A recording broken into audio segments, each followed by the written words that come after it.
I've seen a lot of racial discrimination in my life from white people that are upper echelon sort of money people or middle of the road. And some of it's fear, just fear of the unknown.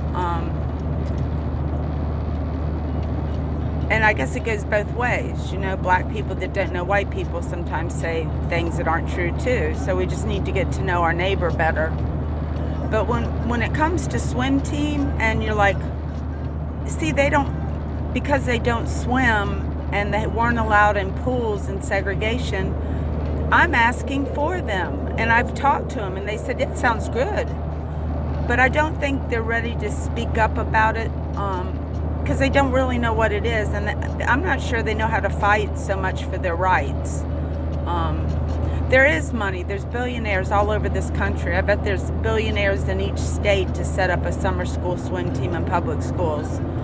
It would change lives, It would change lives. Not only is it healthy, it's a good, peaceful competition.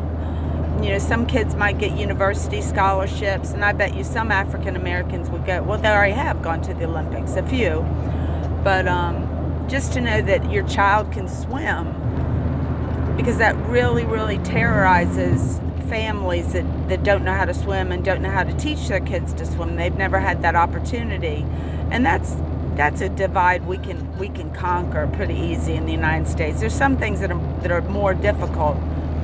But swim team is fairly easy. You might have to build, a lot of cities have a lot of pools.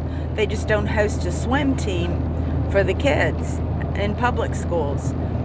And like in Virginia, we have the Mars family. I believe they had $24 billion, and amongst other agencies, that we could do a nonprofit in the school that offers summer school swim team to these kids that need something to do good in the summer anyway. They don't have money to travel to they don't want to go to the beach. See, if you can't swim, going to the beach is just not that much fun.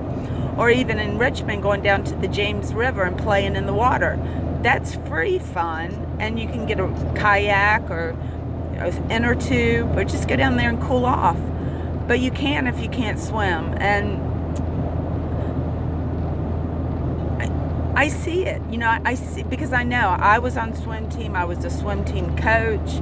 My dad was a lifeguard. I swam at age 3. He didn't want me drowning, so he taught me to swim.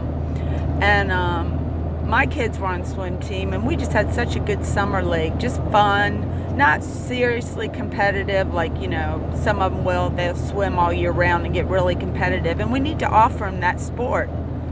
I think Dave Matthews' video, Stay, doesn't mention anything, but you can see that they're not in the pools in the hot summer. They're getting water sprayed on them, but they're not jumping in the lake and water skiing or anything like that. And this is a beautiful image of a poor black neighborhood that we can make better, and more opportunities in sports and swimming, because we just can't afford to lose these kids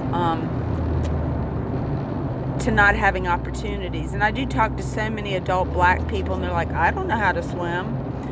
And is that because my grandma didn't? She lived in the country and no one was there to teach her. But in the city, we got pools. There's no excuse for the government, the teachers, the adults that can speak up. They need to speak up. That swimming is very, very important, and swim team is a great sport.